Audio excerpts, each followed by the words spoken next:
ہمارے ہاں کہتے ہیں صبر برداشت کرنے کو، ہمارے یہاں کہتے ہیں صبر برداشت کرنے کو، جو میں بار بار کہتا ہوں یہ پاکستانی صبر ہے، قرآنی صبر اور چیز ہے، پاکستانی صبر اور چیز۔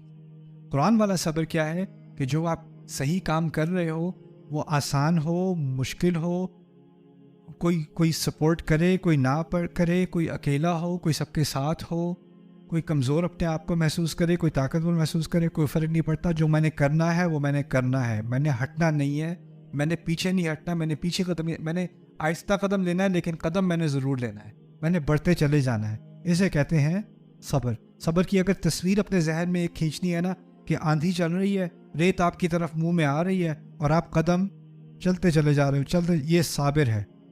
صابر ہے جو بڑھتا چلا جائے، پیچھے نہیں ہٹ رہا، وہ چلتا چلا جا رہا ہے، یہ ہے صبر کرنے والا۔ اس کے اندر ایک ٹفنس ہے، اس کے اندر ایک اس کے اندر قوت ارادہ ہے اور اس کی وجہ سے وہ بڑھتا چلا جاتا ہے، اسے کہتے ہیں صبر۔ اس لیے صبر اور استقامت کے لفظ دونوں ہم اکٹھے استعمال کریں، صبر و استقامت۔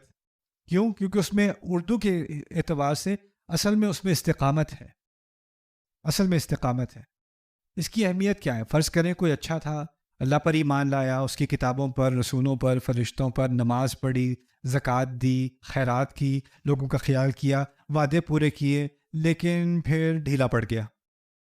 کس چیز کی کمی تھی؟ صبر کی کمی تھی۔ صبر کی کمی ہوئی تو وہ سارے جو اچھے کام کیے تھے، پازیٹیو میں جا رہے تھے، وہ پھر بیکار ہونے شروع ہو گئے۔ کیوں؟ کیونکہ بعد میں جا کے میں نے بہت اچھے کام کیے تھے لیکن اب مجھ میں اتنا صبر نہیں ہے، مجھ سے نہیں ہوتا، بہت ہو گیا، بہت ہو گیا۔ یہ کیا ہے؟ صبر کی کمی۔ میں مردوں اور عورتوں میں صبر کی کمی مختلف طریقوں سے آتی ہے۔ میں آپ کے بارے میں ایک بات بتاتا ہوں، میں نے بہت دفعہ سنی ہے۔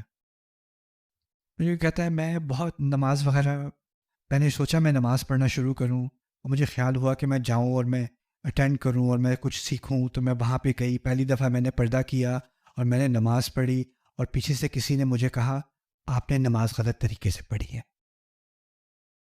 پھر میں نے کہا بس میں یہاں واپس نہیں آ سکتی۔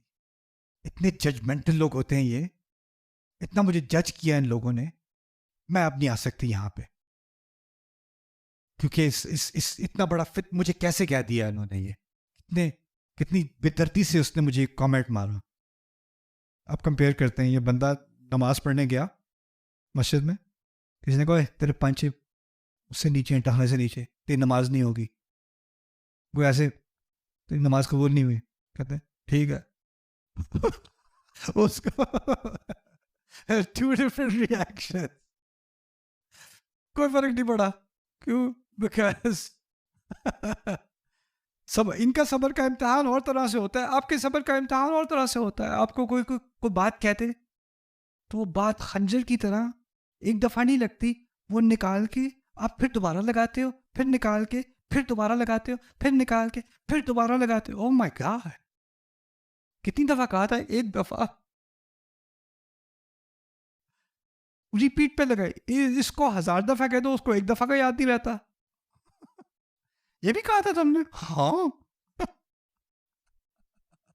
ہمارے صبر کا امتحان اور ان کے صبر کا امتحان اور، اللہ کی مخلوق ہے۔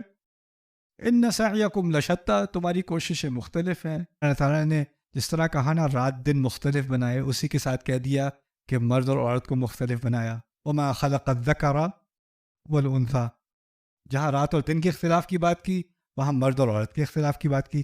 ہماری سائیکالوجی الگ ہے، ہماری تھاٹ پروسیس الگ ہیں، ہماری ویکنیسز الگ ہیں۔ کسی چیز میں ان کو اتنا اسٹرانگ بنایا، ہمیں بہت کمزور بنایا، کسی چیز میں انہیں بہت کمزور بنایا، ہمیں بہت اسٹرانگ بنایا۔ یہ اللہ تعالیٰ کا نظام ہے، اس نے یہ بنایا۔ لیکن اصل چیز یہ ہے کہ انسان جتنا بھی اچھا کر لے، اگر صبر نہیں ہے نا تو وہ ساری اچھائی پہ وہ خود ہی پانی پھیر دے گا۔ اور پھر صبر کا امتحان آسان سچویشن میں نہیں ہوتا۔ اصل میں صبر کا نام ہی یہ ہے کہ مشکل میں انسان تھامے رکھے۔